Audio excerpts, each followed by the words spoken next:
ನಮಸ್ಕಾರ ವೀಕ್ಷಕರೇ, ವಿಷ್ಣುವರ್ಧನ್ ಅವರು ಯಾವ ರೀತಿ ಸಾವನ್ನಪ್ಪಿದ್ರು? ವಿಷ್ಣುವರ್ಧನ್ ಅವರ ಸಾವಿನ ಹಿಂದೆ ನಾಗವಲ್ಲಿಯ ಕೈವಾಡ ಇತ್ತ. ವಿಷ್ಣುವರ್ಧನ್ ಅವರಿಗೆ ಅವರ ಸಾವಿನ ಬಗ್ಗೆ ಮುಂಚೆಯೇ ತಿಳಿದಿದ್ರ? ಅವರ ಸಾವಿನ ಬಗ್ಗೆ ಮುಂಚೆ ಅವರಿಗೆ ತಿಳಿದಿತ್ತು, ಅದು ಕೂಡ ಕೆಲ ಸಾಕ್ಷಿಗಳನ್ನ ಕೂಡ ಕೊಡ್ತೀನಿ. ಜೊತೆಗೆ ವಿಷ್ಣುವರ್ಧನ್ ಅವರು ಸಾವನ್ನಪ್ಪುವ ಹಿಂದಿನ ದಿನ ತನ್ನ ಪತ್ನಿಯಾದಂತಹ ಭಾರತಿ ವಿಷ್ಣುವರ್ಧನ್ ಅವರಿಗೆ ತುಂಬಾ ನೋವಿನಿಂದ ಒಂದು ಮಾತನ್ನ ಹೇಳಿದ್ರಂತೆ. ಅಷ್ಟೇ ಅಲ್ಲದೆ ವಿಷ್ಣುವರ್ಧನ್ ಅವರ ಕೊನೆ ದಿನಗಳಲ್ಲಿ ಅವರು ಎಷ್ಟೆಲ್ಲಾ ಸಂಕಷ್ಟಗಳನ್ನ ಎದುರಿಸಿದ್ರು, ಅವರ ಜೀವನದಲ್ಲಿ ಇಷ್ಟೆಲ್ಲ ಅವಮಾನಗಳನ್ನ ಎದುರಿಸಿದ್ರು ಅಂತ ಒಂದೊಂದೇ ವಿಷಯಗಳನ್ನ ಇವತ್ತು ನಿಮ್ಮ ಜೊತೆ ಹಂಚಿಕೊಳ್ತಿದ್ದೀನಿ. ಮೊದಲನೇದಾಗಿ ವಿಷ್ಣುವರ್ಧನ್ ಅವರ ನಿಜವಾದ ಹೆಸರು ಸಂಪತ್ ಕುಮಾರ್. ಅವರು 18 ಸೆಪ್ಟೆಂಬರ್ 1950ರಂದು ಮೈಸೂರಿನಲ್ಲಿ ಜನಿಸುತ್ತಾರೆ. ವಿಷ್ಣುವರ್ಧನ್ ಅವರು ತಮ್ಮ 21ನೇ ವಯಸ್ಸಿನಲ್ಲಿ ಗಿರೀಶ್ ಕಾರ್ನಾಡ್ ಅವರ ವಂಶವೃಕ್ಷ ಸಿನಿಮಾದ ಮೂಲಕ ನಟನೆ ಮತ್ತು ಚಲನಚಿತ್ರ ರಂಗಕ್ಕೆ ಪಾದಾರ್ಪಣೆ ಮಾಡ್ತಾರೆ. ಅದಾದ ನಂತರ ಅವರು ನಾಗರಹಾವು ಸಿನಿಮಾದಲ್ಲಿ ನಾಯಕನಾಗಿ ಪಾತ್ರ ಮಾಡಿ ಒಬ್ಬ ಸ್ಟಾರ್ ನಟನಾಗಿ ಬೆಳೀತಾರೆ. ನಂತರ ಅವರು ತಮ್ಮ 24ನೇ ವಯಸ್ಸಿನಲ್ಲಿ ನಟಿ ಭಾರತಿ ಅವರನ್ನ ಬೆಂಗಳೂರಿನಲ್ಲಿ ಮದುವೆ ಆಗ್ತಾರೆ. ಇನ್ನ ವಿಷ್ಣುವರ್ಧನ್ ಅವರು ತಮ್ಮ ಜೀವನದಲ್ಲಿ ಎಷ್ಟೆಲ್ಲಾ ಅವಮಾನಗಳನ್ನ ಎದುರಿಸಿದ್ದಾರೆ ಅದಕ್ಕೆ ನಾನು ಈಗ ಹೇಳುವಂತಹ ಇದೊಂದು ಘಟನೆ ಸಾಕು. ಅದು ಏನಂದ್ರೆ, ವಿಷ್ಣುವರ್ಧನ್ ಅವರು ಗಂಧದ ಗುಡಿ ಚಿತ್ರೀಕರಣ ನಡೆಯುವ ಸಮಯದಲ್ಲಿ ರಾಜ್ಕುಮಾರ್ ಅವರ ಮೇಲೆ ಬೇಕಂತಲೇ ಬಂದೂಕಿನಿಂದ ಗುಂಡು ಹಾರಿಸಿದ್ರು ಅಂತ ಒಂದು ಸುಳ್ಳು ಸುದ್ದಿಯನ್ನ ನಂಬಿದ ಜನರು ಹೀಗೆ ಒಂದು ಸಾರಿ ರಾಜ್ಕುಮಾರ್ ಮತ್ತು ವಿಷ್ಣುವರ್ಧನ್ ಅವರು ಒಂದು ಸಮಾರಂಭಕ್ಕೆ ಹೋಗ್ಬೇಕಾಗುತ್ತೆ. ಆ ಸಮಾರಂಭದಲ್ಲಿ ಸಾಕಷ್ಟು ಜನ ಸೇರಿರ್ತಾರೆ. ಆಗ ರಾಜ್ಕುಮಾರ್ ಅವರು ಮುಂದೆ ಆ ಸಮಾರಂಭಕ್ಕೆ ಹೋಗಿರ್ತಾರೆ. ನಂತರ ವಿಷ್ಣುವರ್ಧನ್ ಅವರು ಆ ಸಮಾರಂಭದ ವೇದಿಕೆ ಕಡೆಗೆ ಹೋಗುವಾಗ ಅಲ್ಲಿ ಸೇರಿದಂತಹ ಸಾಕಷ್ಟು ಜನರಲ್ಲಿ ಒಬ್ಬರು ವಿಷ್ಣುವರ್ಧನ್ ಅವರ ಮೇಲೆ ಚಪ್ಪಲಿ ಎಸೆತಾರೆ. ಆಗ ಅಲ್ಲಿದ್ದಂತ ರಾಜ್ಕುಮಾರ್ ಅವರು ಎದ್ದು ನಿಂತು, ನಾವೆಲ್ಲ ಕಲಾವಿದ್ರು, ನಾವೆಲ್ಲರೂ ಕೂಡ ಒಂದೇ, ನೀವು ಈ ರೀತಿ ಅವಮಾನ ಮಾಡಿದ್ದು ಸರಿಯಲ್ಲ ಅಂತ ಹೇಳ್ತಾರೆ. ತನಗಾದ ಅವಮಾನದಿಂದ ವಿಷ್ಣುವರ್ಧನ್ ಅವರು ಮುಜುಗರಗೊಂಡು ಅಲ್ಲಿಂದ ತಕ್ಷಣವೇ ಹೊರಗೆ ಹೋಗ್ತಾರೆ.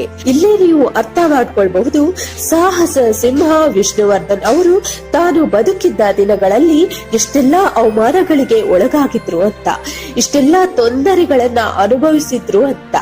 ಈ ರೀತಿ ಹೇಳುತ್ತಾ ಹೋದ್ರೆ ವಿಷ್ಣುವರ್ಧನ್ ಅವರಿಗೆ ಎದುರಾದ ಅವಮಾನಗಳು ಅಷ್ಟಿಷ್ಟಲ್ಲ. ಇನ್ನು ವಿಷ್ಣುವರ್ಧನ್ ಅವರ ಕೊನೆಯ ದಿನಗಳು ಹೇಗಿತ್ತು ಅಂತ ನೋಡೋದಾದ್ರೆ, ವಿಷ್ಣುವರ್ಧನ್ ಅವರ ಕೊನೆಯ ದಿನಗಳು ಇಲ್ಲಿವೆ.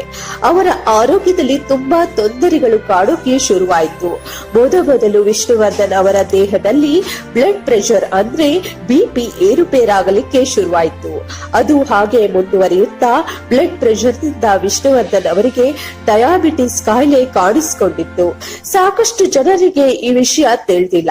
ಹೌದು ವೀಕ್ಷಕರೇ, ವಿಷ್ಣುವರ್ಧನ್ ಅವರ ಕೊನೆಯ ದಿನಗಳಲ್ಲಿ ಡಯಾಲಿಸಿಸ್ ಕಾಯಿಲೆ ಅವರನ್ನ ತುಂಬಾ ಕಾಡ್ತಾ ಇತ್ತು. ಇದರಿಂದ ಆಪ್ತರಕ್ಷಕ ಸಿನಿಮಾದ ಶೂಟಿಂಗ್ ವೇಳೆ ವಿಷ್ಣುವರ್ಧನ್ ಅವರ ಮೊಣಕಾಲಿಗೆ ಗಾಯವಾಗಿದ್ರಿಂದ ಅದು ವಾಸಿಯಾಗೋಕೆ ತುಂಬಾ ಸಮಯ ಹಿಡಿದಿತ್ತು. ಆಪ್ತರಕ್ಷಕ ಸಿನಿಮಾ ಚಿತ್ರೀಕರಣ ಪೂರ್ಣಗೊಳ್ಳೋದಕ್ಕೆ ವಿಳಂಬವಾಗಿದ್ದು ಸಹ ವಿಷ್ಣುವರ್ಧನ್ ಅವರ ಡಯಾಬಿಟಿಕ್ ಕಾಯಿಲೆ ತೊಂದರೆ ಕೊಡ್ತಾ ಇದ್ದ ಸಮಯದಲ್ಲಿ.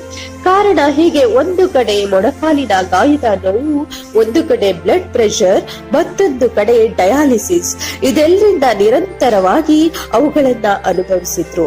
ಆದ್ರೆ ವಿಷ್ಣುದಾದ ಅವರ ಆರೋಗ್ಯದ ಬಗ್ಗೆ ಅಭಿಮಾನಿಗಳಿಗೆ ತಿಳಿಸಿ ಅವರಿಂದ ಅನುಕಂಪವನ್ನ ಪಡೆಯುವಂತ ಮನಸ್ಸನ್ನ ಮಾತ್ರ ವಿಷ್ಣುದಾದ ಎಂದಿಗೂ ಕೂಡ ಮಾಡಿಲ್ಲ. ಹೀಗಿದ್ದಾಗ ಇಷ್ಟೇ ಸಾಲದು ಅಂತ ಬ್ಲಡ್ ಪ್ರೆಷರ್, ಡಯಾಲಿಸಿಸ್ ನ ಪರಿಣಾಮದಿಂದಾಗಿ ಈ ಎಲ್ಲಾ ಅನಾರೋಗ್ಯದ ಪ್ರಭಾವದಿಂದಾಗಿ ವಿಷ್ಣುವರ್ಧನ್ ಅವರಿಗೆ ಹೃದಯ ಸಂಬಂಧಿತ ಸಮಸ್ಯೆ ಕೂಡ ಶುರುವಾಗುತ್ತೆ. ಒಂದಷ್ಟು ದಿನಗಳಿಂದ ಮೈಸೂರಿನಲ್ಲಿ ಅದಕ್ಕೆ ಚಿಕಿತ್ಸೆಯನ್ನ ಸಹ ಪಡೆಯುತ್ತಿರ್ತಾರೆ. ಈ ಎಲ್ಲಾ ಅನಾರೋಗ್ಯ ಸಮಸ್ಯೆಗಳಿಂದ ವಿಷ್ಣುವರ್ಧನ್ ಅವರು ಮಾನಸಿಕವಾಗಿಯೂ ಕೂಡ ಕುಂದು ಹೋಗಿದ್ರು. ಪುನರ್ಜನ್ಮದ ಬಗ್ಗೆ, ದೈವತ್ವದ ಬಗ್ಗೆ ಆ ಸಮಯದಲ್ಲಿ ತುಂಬಾ ಆಸಕ್ತಿಯನ್ನ ಹೊಂದಿದ್ರಂತೆ. ವಿಷ್ಣುವರ್ಧನ್ ಅವರ ಸಾವಿಗೂ 2 ದಿನ ಮುಂಚೆ ಕೋಡಿ ಶ್ರೀಗಳನ್ನ ಭೇಟಿ ಮಾಡಿ ಮನುಷ್ಯನ ಜೀವನ ಹೇಗೆ, ಸತ್ತ ಮೇಲೆ ಏನಾಗ್ತಾನೆ, ಪುನರ್ಜನ್ಮದ ವಿಚಾರ ಏನು ಅಂತ ಚರ್ಚೆಯನ್ನ ಮಾಡಿದ್ರಂತೆ.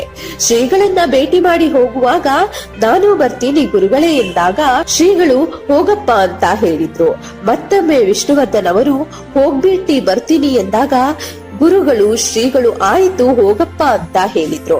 ಇದರಿಂದ ಸಂಶಯಗೊಂಡ ವಿಷ್ಣುವರ್ಧನ್ ಅವರು, ಅಲ್ಲ ಗುರುಗಳೇ, ನಾನು ಯಾವಾಗ ಇಲ್ಲಿಗೆ ಬಂದರೂ ಮತ್ತೆ ಯಾವಾಗ ಬರುತ್ತೀಯಾ ಅಂತ ಕೇಳ್ತಿದ್ರಿ, ಈಗ ಮಾತ್ರ ಹೋಗುವಂತೆ ಹೇಳ್ತಿದ್ದೀರಲ್ಲ, ಯಾಕೆ ಗುರುಗಳೇ, ಮತ್ತೆ ಯಾವಾಗ ಬರ್ಲಿ ಅಂತ ಕೇಳಿದಾಗ 30ನೇ ತಾರೀಕು ಕಳೆದ ಮೇಲೆ ಬದುಕುಳಿದರೆ 1ನೇ ತಾರೀಕು ಹೊಸ ವರ್ಷದ ದಿನ ಬಾರೋ ಅಂತ ಹೇಳಿದ್ರು. ಆಗ ವಿಷ್ಣುವರ್ಧನ್ ಅವರು ಶ್ರೀಗಳ ಜೊತೆಗೆ ಒಂದು ಕೊನೆಯ ದಿನ ಹೇಳಿಕೊಂಡಿದ್ರಂತೆ. ನನ್ನ ಕೊನೆಯ ಆಸೆ ಅಂದ್ರೆ ನನ್ನ ಊರಿನಲ್ಲೇ ನಾನು ಸಾಯಬೇಕು ಅಂತ ಹೇಳಿದ್ರಂತೆ. ತೊಂದರೆ ಇಲ್ಲ ಗುರುಗಳೇ, ನಮ್ಮ ಊರಿನಲ್ಲಿ ನಾನು ಸಾಯ್ಬೇಕು. ಆ ದಿನಗಳಲ್ಲೇ ವಿಷ್ಣುವರ್ಧನ್ ಅವರಿಗೆ ಮತ್ತೊಂದು ತುಂಬಾ ಮನಸ್ಸಿಗೆ ನೋವನ್ನುಂಟು ಮಾಡುವ ಒಂದು ಘಟನೆ ನಡೆಯುತ್ತೆ. ಅದು ಅವರು ತುಂಬಾ ಇಷ್ಟಪಟ್ಟಿದ್ದಂತ ಸಿ ಅಶ್ವಥ್ ಅವರು 29 ಡಿಸೆಂಬರ್ 2009 ತೀರಿ ಹೋಗ್ತಾರೆ. ಈ ಘಟನೆ ವಿಷ್ಣುವರ್ಧನ್ ಅವರ ಮನಸ್ಸಿಗೆ ತುಂಬಾ ದುಃಖವನ್ನುಂಟು ಮಾಡಿತ್ತು. ಆ ದಿನ ವಿಷ್ಣುವರ್ಧನ್ ಅವರು ತನ್ನ ಪತ್ನಿಗೆ ತುಂಬಾ ನೋವಿನಿಂದ ಒಂದು ಮಾತನ್ನ ಹೇಳಿದ್ರಂತೆ. ಯಾರಾದ್ರೂ ಒಬ್ಬ ವ್ಯಕ್ತಿ ಸಾವನ್ನಪ್ಪಿದ್ರೆ ಜನ ಈ ರೀತಿ ಅವರನ್ನ ಪ್ರೀತಿಸಬೇಕು, ಅವರನ್ನ ಗೌರವಿಸಬೇಕು. ಅವರ ಸಾವಿನ ನಂತರವೂ ಸಹ ಸದಾ ಕಾಲ ಜನ ಅವರನ್ನ ನೆನಪಿಟ್ಟುಕೊಳ್ಬೇಕು ಅಂತ ತಮ್ಮ ಮನದಾಳದ ಮಾತುಗಳನ್ನ ಹೇಳ್ಕೊಂಡ್ರು ಅಂತ ಸ್ವತಃ ಭಾರತಿ ವಿಷ್ಣುವರ್ಧನ್ ಅವರೇ ಹೇಳ್ಕೊಂಡಿದ್ರು. ನಂತರ ಈ ದುಃಖದಿಂದ, ನೋವಿನಿಂದ, ಸಮಸ್ಯೆಗಳಿಂದ ಕುಂದು ಹೋಗಿದ್ದಂತ ವಿಷ್ಣುವರ್ಧನ್ ಅವರು ಮನಸ್ಸಿಗೆ ವಿಶ್ರಾಂತಿಯನ್ನ ಪಡೆಯುವುದಕ್ಕೆ ಅಂತ ಮೈಸೂರಿಗೆ ಹೋಗ್ತಾರೆ. ಮೈಸೂರಿಗೆ ಹೋಗಿ ಮಗಳು ಕೀರ್ತಿಗೆ ಫೋನ್ ಮಾಡಿ ಅವರನ್ನ ಕೂಡ ಮೈಸೂರಿಗೆ ಬರೋಕೆ ಹೇಳ್ತಾರೆ. ವಿಷ್ಣುವರ್ಧನ್ ಅವರ ಬ್ಲಡ್ ಟೆಸ್ಟ್ ಮಾಡಿಸ್ಬೇಕು ಅಂತ ಮಗಳಿಗೆ ನೆನಪಿಸಿದ್ರು. ಆದ್ರೆ ವಿಧಿಯೇ ಬೇರೆ ಆಗಿತ್ತು. ಮಧುಮೇಹ, ಗಾಯಗೊಂಡ ಕಾಲು, ತನ್ನ 3 ತಂಗೀರನ್ನ ಕಳೆದುಕೊಂಡ ನೋವಿಗಿಂತ ವಿಷ್ಣುವರ್ಧನ್ ಬೆಳಗ್ಗೆ ಎಲ್ಲರಿಗೂ ಅತಿ ದೊಡ್ಡ ಕಟು ಸತ್ಯವನ್ನ ನೀಡಿಬಿಟ್ಟಿದ್ರು. ತನ್ನ ಹುಟ್ಟೂರಲ್ಲೇ ವಿಶ್ರಾಂತಿ ಪಡೆದು ರಾತ್ರಿ ತೀವ್ರ ಹೃದಯಾಘಾತದಿಂದ ಯಾವಾಗಲೂ ಮುಗುಳ್ನಗುತ್ತಿದ್ದ ಮೃದು ಮನಸ್ಸಿನ ವ್ಯಕ್ತಿ ವಿಷ್ಣುವರ್ಧನ್ ವಿಧಿವಶರಾಗಿದ್ರು. ಕೇವಲ ತನ್ನ 59ನೇ ವಯಸ್ಸಿಗೆ ಅಪಾರ ಅಭಿಮಾನಿಗಳನ್ನ ತೊರೆದು ಮಾಯವಾಗಿದ್ರು. ತನ್ನ 200ನೇ ಚಿತ್ರವಾಗಿದ್ದಂತಹ ಆಪ್ತರಕ್ಷಕ ಸಿನಿಮಾದ ಸಂಭ್ರಮದಲ್ಲಿದ್ದಂತಹ ಸಾಹಸ ಸಿಂಹ ಆ ಚಿತ್ರದ ಬಿಡುಗಡೆಗೂ ಮುನ್ನ ಇಲ್ಲವಾಗಿದ್ರು. ಇನ್ನೊಂದು ದಿನ ಕಳೆದ್ರೆ ಹೊಸ ವರ್ಷಕ್ಕೆ ಕಾಲಿಡುತ್ತಿದ್ರು. ಆದ್ರೆ ಸಮಯ ಮೀರಿ ಹೋಗಿತ್ತು. ಮತ್ತೆ ನಮ್ಮೆಲ್ಲರ ಸಾಹಸ ಸಿಂಹ ಗರ್ಜಿಸಲೇ ಇಲ್ಲ. ಈ ರೀತಿಯಾಗಿ ವಿಷ್ಣುವರ್ಧನ್ ಅವರು ಸಾವನ್ನಪ್ಪಿದ್ರು.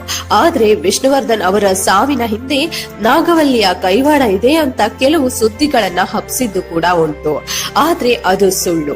ಯಾಕಂದ್ರೆ ವಿಷ್ಣುವರ್ಧನ್ ಅವರು ನಟಿಸಿದ್ದ ಆಪ್ತ ಮಿತ್ರ, ಆಪ್ತ ರಕ್ಷಕ ಈ 2 ಸಿನಿಮಾಗಳು ಬೇರೆ ಭಾಷೆಗಳಲ್ಲಿ ಮುಂಚಿತವಾಗಿ ತೆರೆ ಕಂಡಿತ್ತು.